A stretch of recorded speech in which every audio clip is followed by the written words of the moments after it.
आर्थिक सर्वेक्षण 2025 से 26, जिसे 29 जनवरी 2026 को संसद में प्रस्तुत किया गया, भारत की अर्थव्यवस्था की स्थिति, चुनौतियों और भावी दिशा का आधिकारिक एवं विश्लेषणात्मक दस्तावेज है। यह केवल आंकड़ों का संकलन नहीं, बल्कि नीति निर्माण की बौद्धिक नींव है, जिस पर आगामी केंद्रीय बजट आधारित होता है। इसे वित्त मंत्रालय के आर्थिक कार्य विभाग द्वारा मुख्य आर्थिक सलाहकार के मार्गदर्शन में तैयार किया जाता है।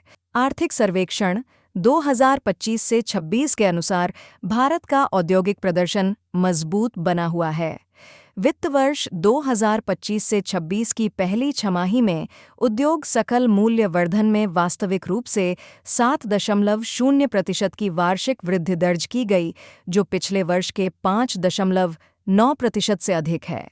विनिर्माण क्षेत्र ने भी उल्लेखनीय प्रदर्शन किया, जहां फाइनेंशियल ईयर 26 की पहली और दूसरी तिमाही में क्रमशः 7.72% और 9.13% की वृद्धि दर्ज हुई। सर्वेक्षण बताता है कि अब मध्यम और उच्च प्रौद्योगिकी गतिविधियां भारत के कुल विनिर्माण मूल्यवर्धन का 46.3% हिस्सा हैं।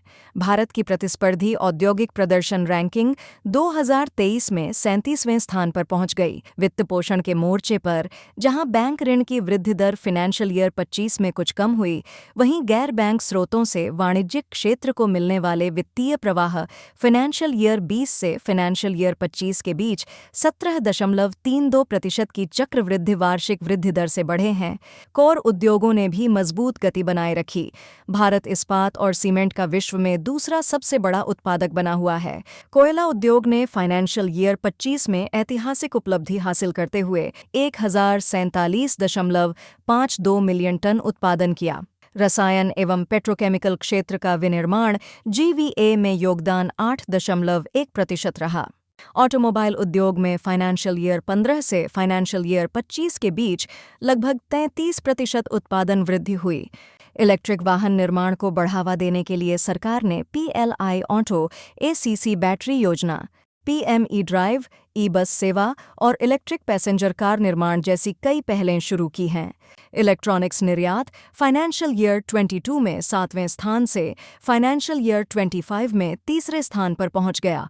मोबाइल फोन उत्पादन मूल्य फाइनेंशियल ईयर में 18,000 करोड़ रुपए से बढ़कर फाइनेंशियल ईयर 25 में 5.45 लाख करोड़ रुपए हो गया।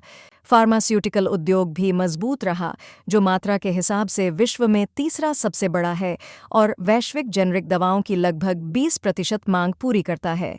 आर्थिक सर्वेक्षण की प्रस्तावना इस बात पर जोर देती है कि भारत को अनिश्चित वैश्विक माहौल में उद्यमशील नीति निर्माण अपनाने की आवश्यकता है। सर्वेक्षण के अनुसार भारत को मैराथन और स्प्रिंट दोनों एक साथ चलने होंगे, अर्थात तेज विकास के साथ साथ झटकों से निपटने की क्षमता भी विकसित करनी होगी। दीर्घकाल में नवाचार, निजी निवेश, कौशल विकास और वैश्विक मूल्य श्रृंखलाओं में गहन एकीकरण के माध्यम से भारत विकसित भारत के लक्ष्य की ओर आगे बढ़ सकता है। अगर आपको यह जानकारी पसंद आई हो तो कृपया इसे लाइक करें, शेयर करें और चैनल को सब्सक्राइब जरूर करें। और जाते जाते इस प्रश्न का उत्तर कमेंट में बताइए। प्रश्न: आर्थिक सर्वेक्षण 2025 से 26 के अनुसार भारत का इलेक्ट्रॉनिक्स निर्यात फाइनेंशियल ईयर 25 में किस स्थान पर पहुंचा? A 7वें, B 5वें, C 4थे, D 3रे।